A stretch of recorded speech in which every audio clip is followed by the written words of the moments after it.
Chapter 10. Trapped. Sue's head throbbed with every beat of her heart. Her stomach churned as consciousness returned. The blow to the back of her head had dulled her senses. Her double vision cleared, allowing her surroundings to come into focus. Jagged cracks in the cold, hard concrete floor beneath her welcomed her back into the land of the living. Sounds of approaching footsteps registered as the ringing in her ears subsided. Sue struggled to sit up, finding she couldn't move her arms or legs.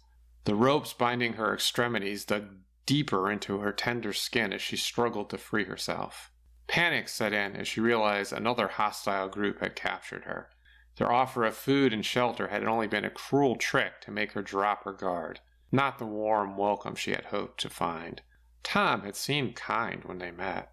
Who were these people? What did they want from her? Sue's foggy mind attempted to make sense of this insane situation. A voice boomed out of the darkness before her mind cleared. She needed answers, not more questions. You finally awake? I thought you were going to spend the whole day in bed, sleeping like a princess.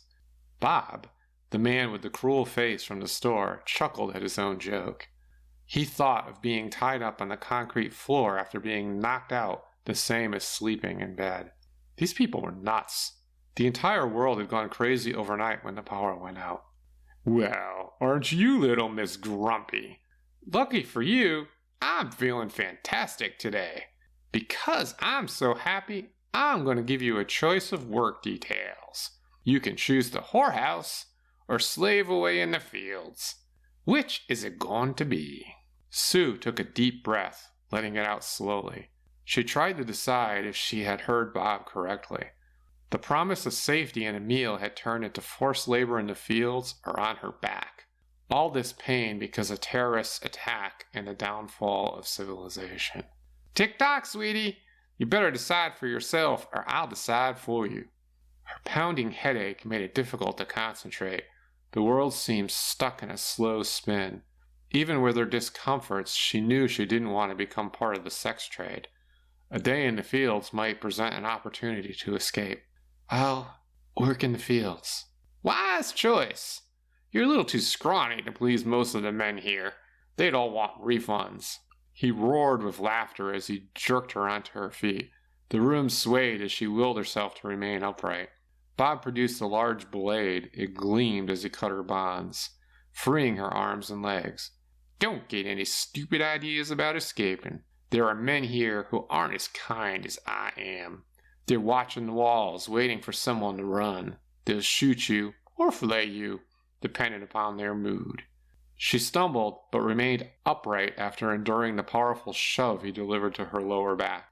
His push propelled her toward the only door in the tiny room. Rough stone made up the walls surrounding her, while heavy iron bars covered each of the small windows. Who built a structure like this? It looked antique. Tom's a genius for taking over this old Civil War fort. It keeps the riffraff out and keeps all the hens in the henhouse. You're gonna love it here. You get 2 meals a day, one at dawn and the other when the sun goes down. There's even a water break every 2 hours. Sorry, you just missed the last one. Better luck next time. 20-foot-high, rough-cut stone walls encircled a large courtyard. A half-dozen women labored with hand tools at a garden occupying most of the open ground.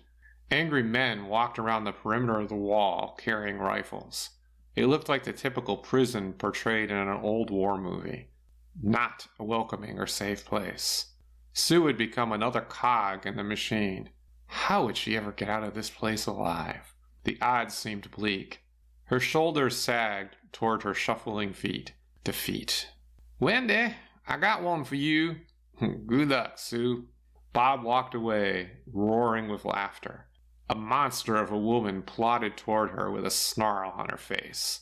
Wendy stood close to 6 feet tall, weighing in at least 250 pounds. Her arms, neck, and even her face sported a collection of prison tats. Sue couldn't take her eyes off the 3 tears tattooed under Wendy's left eye. Got a problem, bitch?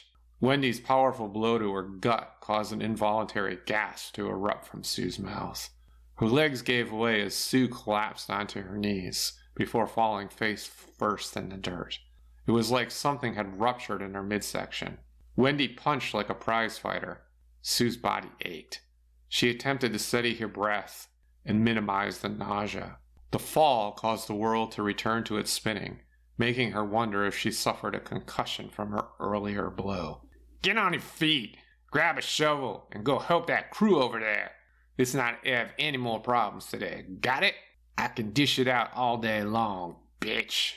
Sue wasn't sure if her body could move yet, but Sue nodded, got her feet under her, grabbed the shovel, and staggered off in the direction the big woman pointed. A stray tear ran down her cheek. She tried to shove the pain deep down inside. As the days slaving in the fields passed, Sue hitched her pants up tight. They had gotten loose, and her skin had darkened from the unrelenting sun. 2 meager meals a day of some disgusting gray gruel, along with just enough water to keep her alive, became her life. Not the life she had dreamed of. A small group of evil people controlled everything in the camp. Tom, the man she thought looked kind, was the ruthless leader of the group. He held all the power, working them to death and taking all the rewards. Control the masses, keep the order. What a deal for those in charge while everyone else suffered. Before she knew it, whispers of unrest spread amongst the workers. Slave labor looking to get even with their masters. Even the attempts of the domination by the leaders couldn't crush the human spirit. Cracks formed in the facade of Tom's control. Sue remained quiet, watching and waiting for the uprising. Given the opportunity, she'd fight, because the leaders needed to go down. They only considered their own interests, not those of everyone else.